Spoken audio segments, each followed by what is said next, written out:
What is up, guys? Slump here, and today I'm going to be talking about, the term bust.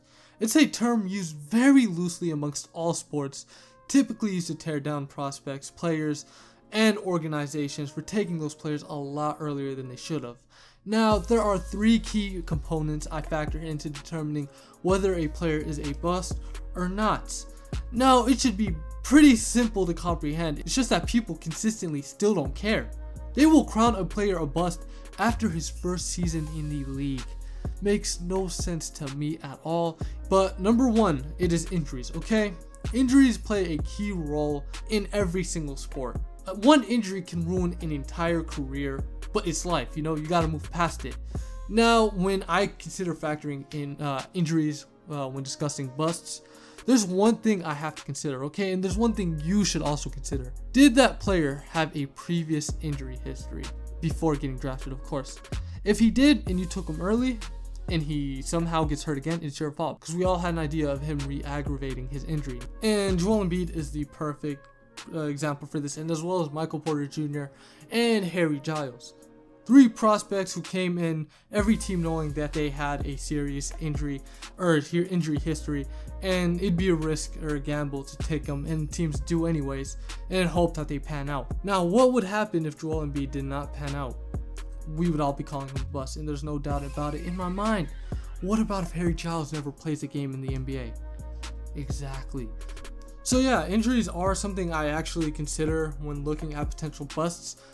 But like I said, if a player has a career-ending injury or a career-altering injury when he really didn't have an injury history coming out of the draft, you can't call him a bust. You can't blame the team at all. Just blame teams that had a knowledge of the player's injury and still took him anyways, and he just didn't pan out. Those are the players you must look for and don as a bust.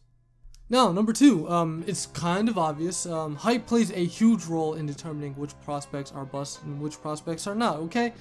If a player goes even number 5 and they're donned the next Steph Curry and don't even live up to that hype, they are going to be considered a bust. I'm sorry, okay? When we look at Jahlil Okafor, who was touted as the #1 player in the draft, Andrew Wiggins, who was called Maple Jordan, the next LeBron James, Kobe Bryant 2.0, not even being anywhere close to that, you have to consider these players as busts, okay? So yes, if a player who isn't even #1 on my big board, but is donned the next great, the next top 10 player of all time, and they don't even get anywhere near that, they are without a doubt a bust in my opinion.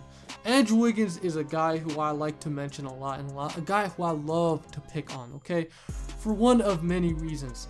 The kid has all the talent in the world and still does. He can still become a dominant player in the league. I truly see the all-star potential in him. It's just that he has a terrible work ethic, and just the story like surfaced a week ago of this man Jimmy Butler not wanting to play with him because of his porous work ethic and his low motor and his demand for touches even though he's an inefficient shot chucker. These are the players that get me mad, and these are the players that are ultimately the embodiment of the phrase bust. He embodies the term bust, man. I don't care if he's decent, if he's a good starter, if he still shows all-star potential. What he has shown to me to date is porous, and when he's making $150 million, that's a shame, man. That's a shame. The dude probably has the worst contract in the NBA. So yeah, hype really matters, and when talking about hype, there's a reason why Trae Young is somebody who I consider a potential bust. Lastly, I'm going to be discussing the time frame I give prospects, which is typically 3 to 4 years, okay? The rookie contracts. If I don't see a lot of improvements being made during their rookie contract, then I typically give up hope on the player themselves.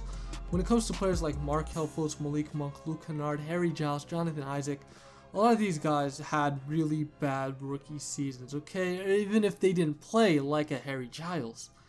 Jonathan Isaac played like 30 games, Markelle Fultz like 10 games. Malik Monk and Luka really didn't get the opportunities to shine, and when Malik Monk did get the opportunity to shine at the end of the season, he completely dominated. He averaged like 17 points per game, 50% from the field, 40% from the three-point line. Like, these guys all had flashes, Markelle Fultz, Malik Monk, and Luka. Jonathan Isaac is way too conservative for my liking, and that showed on the court, as he really didn't have the confidence, and a lot of that has to do with the fit on the Orlando Magic. I mean, none of his teammates showed up to his sermon, so I understand why the guy feels kind of displaced. It's sad, but you know, one day he'll be traded and then he'll become a star, okay? That's just the Orlando Magic way, so it doesn't really matter. Harry Giles, obviously the injury history, we know, okay?